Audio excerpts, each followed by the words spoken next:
성도 여러분, 인류학자들이나 종교 문화 연구자들이 말하는 것에 따르면 대부분의 민족 종교들에는 낙원 이야기가 있다고 합니다. 왜 이렇게 문화와 종교가 차이 나는데도 불구하고 사람은 낙원에 대해서 이야기하게 되었을까요? 두 가지 큰 이유가 있었다고 합니다.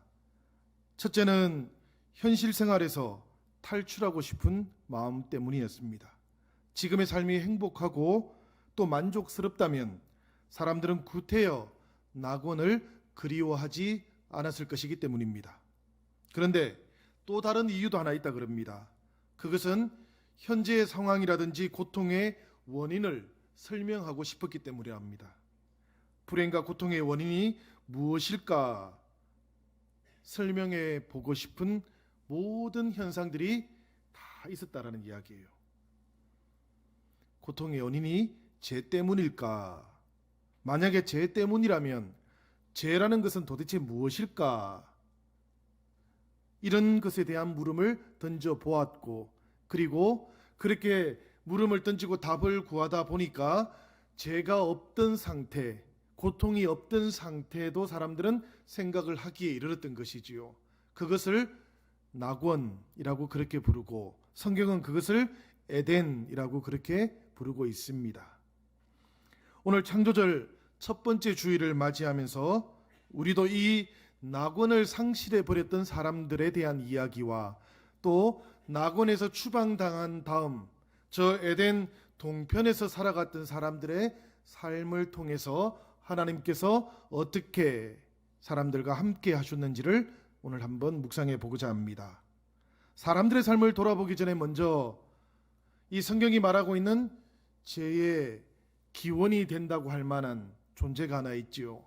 그것이 바로 사탄이고 또 이 에덴 동산의 비유를 통해서 보자면 뱀의 이야기가 되겠습니다. 성경의 말씀을 보면 뱀은 아담과 하와를 죄를 저지르도록 부추겼습니다. 발음이 잘 안 되네요 오늘. 에덴 동산에서 뱀은 자유로운 신체로 여기저기를 아마 활보하고 다녔을 겁니다. 말하자면 뱀은 지금 우리가 아는 것처럼 그렇게 기어다니지 않았을 거라는 이야기입니다. 그리고 이 뱀은 계획했던 대로 하와가 있는 곳에 가서 인간을 유혹하고 그들을 무너지게 만들었어요. 생각해보면 뱀은 계획했던 일을 다 이루었습니다. 그런데 그 일을 다 이루고 나니까 이제 가고 싶은 곳으로 마음대로 움직일 수 있는 자유를 제약당해 버립니다. 굉장히 역설적인 상황이에요. 뱀은 자신이 하고 싶었던 일을 했던 것이죠. 이루어내었던 거예요. 그리고 나면 자신이 기대했던 하나님만큼의 무한한 자유를 누릴 줄 알았는데, 사람에 대한 지배력을 온전히 가질 줄 알았는데 성경의 말씀을 보면 그렇지가 않습니다. 그죠? 오히려 이 뱀은 훨씬 더 많은 제약을 가지게 되었어요. 우리 14절의 말씀 우리 함께 한번 보도록 할까요? 우리 3장 14절 말씀 같이 읽어보도록 하겠습니다. 시작. 들짐승 가운데서 내가 저주를 받아 사는 동안 평생토록 배로 기어다니고 흙을 먹어야 할 것이다. 이 성경 말씀에서 뱀이 평생 동안 배로 기어다닌다고 하는 것은 우리가 생각하는 것처럼 뱀의 움직이는 모양만을 의미하는 것은 아닙니다.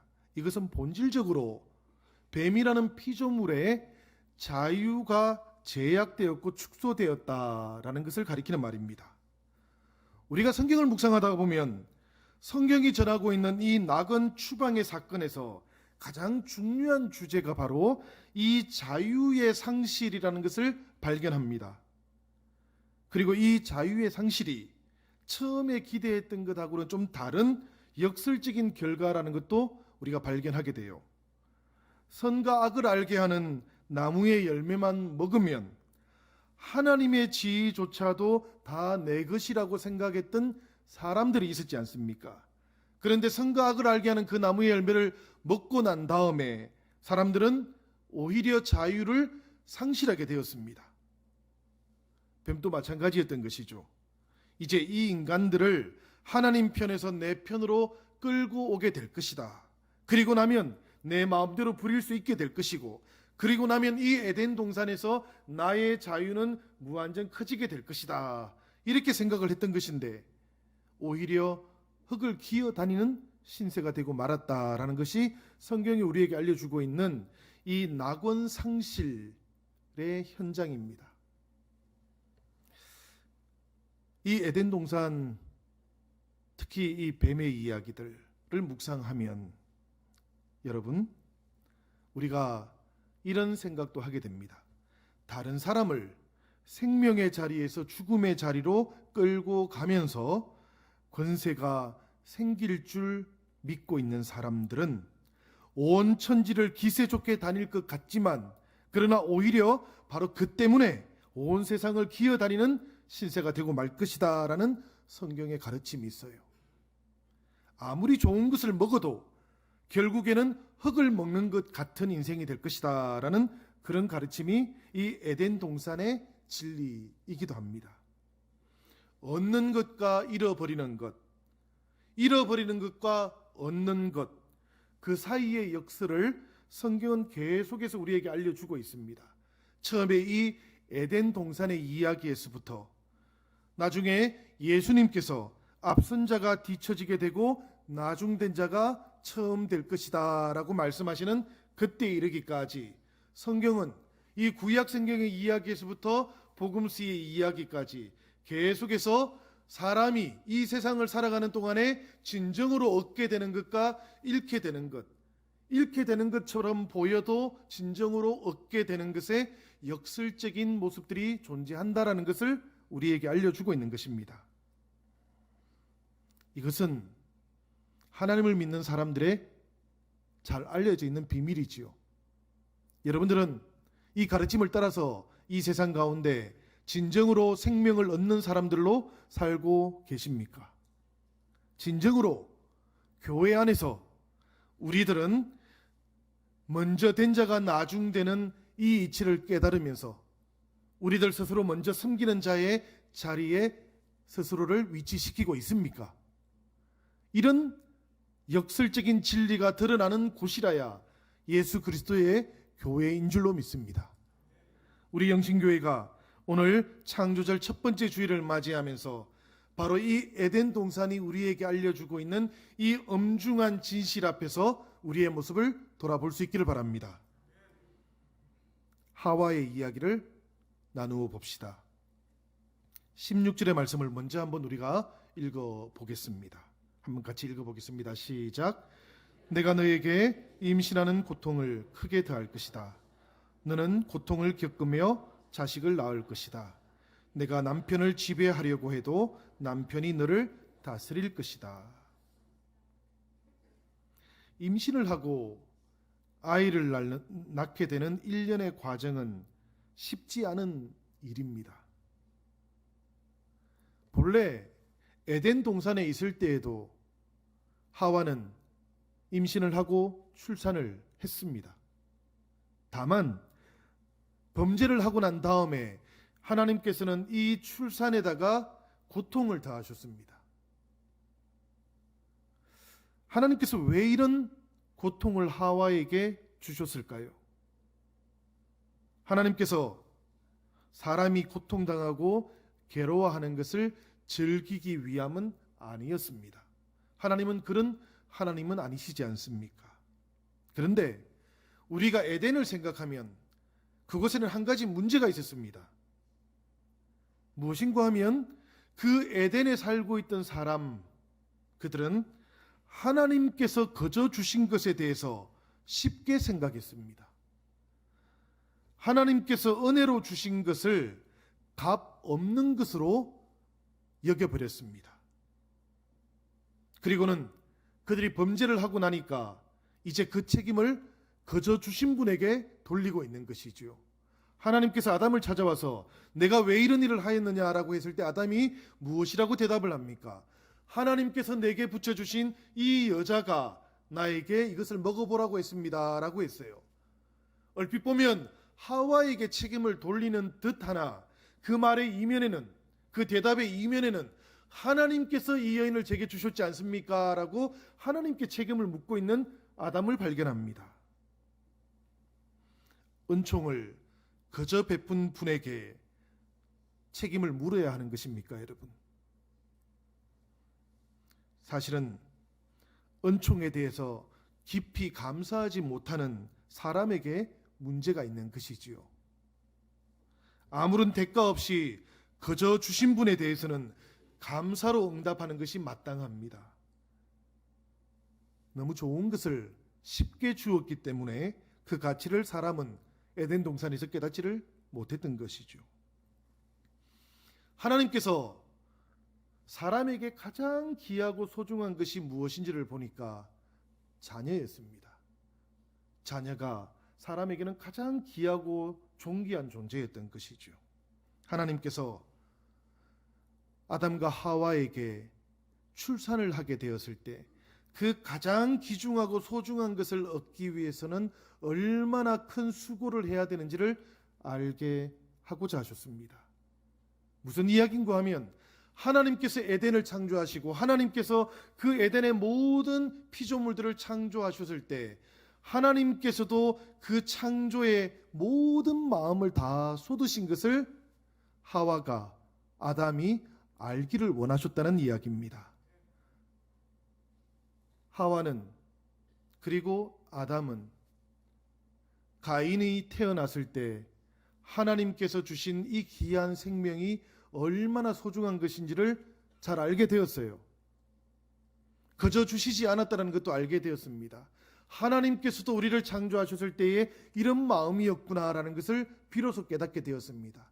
이것이 그저 아무런 하나님의 수고 없이 그저 생겨난 것은 아니다라는 것을 비로소 알게 되었던 것이죠. 하와에게 주어졌던 징벌은 격렬하게 아프기는 한 것이었습니다마는 그러나 종국에는 생명의 기쁨에 도달하게 되는 것이었습니다. 그리고 마침내 하나님의 마음을 헤아릴 수 있게 하는 그런 징벌이기도 했습니다. 그것은 그저 사람에게 고통만을 주고자 하는 징벌이 아니었다라는 이야기입니다. 하와는 저 에덴이라는 곳, 낙원이라는 곳에서 추방당한 이후에 에덴 동쪽에서 살아가면서 하나님께서 주시는 그 징벌 가운데에서 여전히 하나님의 마음을 깨닫게 되었던 겁니다. 애초에 창조의 동산에서 하나님께서 아담과 하와를 위해서 모든 것을 창조하셨던 그때 하나님의 마음을 에덴 동산에서 비로소 알게 되었던 거예요. 생각해 보면 에덴 동산에서는 아담과 하와에게 은혜가 넘치기는 했으나 은혜를 깨닫지는 못했습니다. 그러나 이 에덴 동쪽에서 아담과 하와는 참으로 힘겹고 어려운 삶을 살아갔지만 오히려 그렇기 때문에 하나님의 은혜를 더 풍성하게 깨달을 수 있게 되었던 것이죠. 이 하와가 어떻게 변하게 되었을까요? 우리가 조금 있다가 60초 후에 살펴보겠습니다. 아담을 한번 살펴봐야 되겠습니다. 17절의 말씀인데요. 우리 같이 말씀을 한번 읽어보도록 하겠습니다. 다 같이 읽겠습니다. 시작. 이제 땅이 너 때문에 저주를 받을 것이다. 너는 죽는 날까지 수고를 하여야만 땅에서 나는 것을 먹을 수 있을 것이다. 범죄한 후에 아담도 이제는 에덴과는 전혀 다른 상황을 맞이합니다. 이제는 땅이 아담에게 아무런 대가 없이는 어떤 열매도 주지 않게 되었습니다. 이 땅이 가지고 있는 생명을 사람에게 좀채 내어주지를 않는 겁니다. 이제 땅이 너 때문에 저주를 받을 것이다 라고 하신 말씀이 바로 이런 뜻입니다. 이 땅의 생명과 새롭게 만나기 위해서 아담은 이제는 땀을 흘려야 하는 수고를 요구받게 된 것입니다. 하나님께서 우주의 아름다운 생명을 만들어내시기 위해서 하루를 온통 바치시고 그 하루하루가 쌓여서 하나님의 6일이 되었음을 우리는 잘 알고 있습니다. 이 하나님의 창조적인 노동을 닮아야 하는 우리 인간의 노동의 수고는 창조성을 가지고 있었는데 범죄한 이후에 아담의 노동에는 창조성은 사라지고 수고로움이 근본적인 특징이 되었다라는 이야기입니다. 그러나 여러분, 참으로 다행스러운 것이 있습니다. 그것이 뭔고 하면 이 낙원에서 추방당한 아담이 에덴 동쪽에서 살아가는 동안에도 하나님께서는 이 아담의 수고에 대해서 때가 오기만 하면 창조의 기쁨으로 변화될 수 있는 은혜를 베풀어 주셨던 것입니다. 하나님은 죽도록 고생만 하도록 아담을 에덴 동쪽에 내버려 두지 않으셨다라는 그런 이야기입니다. 땅은 많은 수고를 요구하게 되기는 했지만, 그러나 동시에 땅은 땀을 솟는 노동의 수고에 대해서는 많은 것을 내어 주었다라는 이야기입니다. 사실 이것은 5장 12절에 보면 가인이 땅하고 맺는 관계하고는 완전히 다른 것을 알게 됩니다. 우리 화면에는 없으니까 제가 한번 읽어드리겠습니다. 내가 밭을 갈아도 땅이 다시는 그 효력을 내게 주지 아니할 것이요 너는 땅에서 피하며 유리하는 자가 되리라. 이것이 가인이 땅과 맺게 되는 관계였습니다. 이제 가인은 땀을 흘리고 수고를 하여도 땅으로부터 어떤 열매도 거두지 못하는 그런 사람이 되었던 것이죠. 반면에 아담은 그렇지는 않았다는 이야기입니다. 에덴에서 비록 추방당하기는 하였으나 에덴 동쪽의 땅에서도 아담이 수고하기만 하면, 땀을 흘리기만 하면 하나님께서는 그 땅으로부터 생명의 열매를 거둘 수 있도록 해주셨다라는 것입니다. 에덴 동쪽에서도 아담을 향한 하나님의 은혜는 결코 멈추는 법이 없었다라는 이야기입니다. 사랑하는 여러분, 이 아담처럼 우리도 에덴 동쪽에서 살아가고 있는 사람들입니다. 우리가 살아가고 있는 이 모든 에덴 동쪽에서의 삶 가운데 하나님께서는 변함없이 우리가 수고하고 하나님을 향하여 우리가 온전한 마음으로 나아가면 하나님께서는 그분의 은혜를 결코 거두시는 법이 없음을 믿으시기 바랍니다. 비록 에덴 동산에서 하나님이 먹지 말라고 했던 그 선악을 알게 하는 열매를 먹었음에도 불구하고, 너희가 정녕 죽게 될 것이다 라고 말씀하셨음에도 불구하고 하나님의 은총은 이 징벌에 비해서 비교할 수 없이 크시기 때문에 에덴 동산에서 임한 그 하나님의 은혜는 결코 멈추지를 않았던 것입니다. 때로는 우리가 이 에덴 동편에서 살아가는 동안 실수할 때가 있습니다. 우리도 넘어질 때가 있습니다. 우리가 온전히 예배의 감격을 놓치기도 하고 그리스도 예수 때문에 가지게 된 그 구원의 감격이 온전히 서 있지 못할 때도 있습니다. 그럼에도 불구하고 이 하나님의 은혜가 우리를 향해서 결코 멈추지 않는다라는 것을 기억하시기를 바랍니다. 하나님, 그분 눈에는 이 아담과 하와가 참 대견스러워 보였을 겁니다. 낙원에서 추방당했음에도 불구하고 이제 아담과 하와는 하나님의 은혜를 깨닫고 발견하는 사람이 되었기 때문입니다. 그래서 하나님께서는 이 아담과 하와에게 가죽옷을 지어서 입히셨다고 성경은 말씀하고 있습니다. 사랑하는 여러분, 60초 후의 이야기 궁금하지 않습니까? 하와는 어떻게 되었을까요? 오늘 우리가 읽었던 본문에는 나오질 않습니다마는, 그러나 이 변화는 하와에게도 분명히 일어났습니다. 우리가 창세기 4장 25절을 보면 둘째 아들 아벨의 죽음과 첫째 아들 가인의 떠남을 그야말로 쓸쓸하게 지켜보아야 했던 하와에게 하나님께서 셋이라는 아들을 주셨습니다. 이 셋을 잉태한 후에 하와는 하나님께 이렇게 고백을 해요. 우리 창세기 4장 25절 말씀 함께 한번 읽어보도록 하겠습니다. 다 같이 읽겠습니다. 시작. 아담이 다시 자기 아내와 동침하매 그가 아들을 낳아 그의 이름을 셋이라 하였으니 이는 하나님이 내게 가인이 죽인 아벨 대신에 다른 씨를 주셨다 함이며. 이 말씀을 보면 셋이라는 이름을 지어준 사람이 아담인 것처럼 보이도록 그렇게 번역이 되어 있습니다. 그런데 여러분, 실제로 이 셋이라는 이름을 지어준 사람은 아담이 아니고 하와입니다.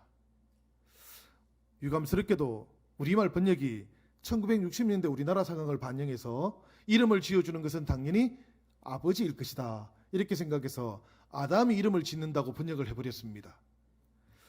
우리 원래 원어 성경을 번역했던 루터가 번역한 독일어 성경을 제가 한번 읽어드리겠습니다. 오늘 여러분들은 경상도 사람이 독일어 하는 것을 듣게 되실 겁니다. 우리 화면을 한번 보시기를 바랍니다. Adam, kannte noch einmal seine Frau. Sie gebar einem Sohn und gab ihm den Namen Seth. 이렇게 되어 있어요. 무슨 말인지 아시겠죠? 예. 원래 제가 여기 두 번째 줄 밑에, 우리 화면 한번 다시 한번 띄워주시겠어요? 두 번째 줄 밑에 G라고 되어 있는 저 부분을 강하게 크게 이렇게 제가 해놨는데 우리 화면에 그렇게 안 나옵니다. 지금 이 G라는 말이 SIE라고 되어 있는 저 말이 독일 말로는 3인칭 여성 인칭 대명사예요. 영어로 하면 she라는 뜻입니다. 이게 그러니까 여기에 보면은 그녀가 아들을 잉태하고 그에게 이름을 주었는데 셋이라고 이름을 주었다라는 뜻이에요. 이게 원래 성경에 기록이 되어 있는 그대로입니다. 그러니까 보니까 하와가 이름을 주었다라는 이야기예요.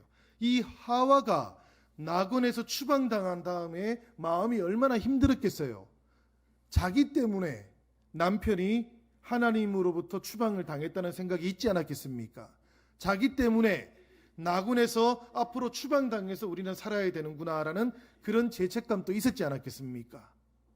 그런가 하면 가인이 동생 아벨을 죽이는 것을 목격한 다음에 얼마나 비탄에 빠졌겠습니까? 그런데 그 아들조차도 떠나버립니다.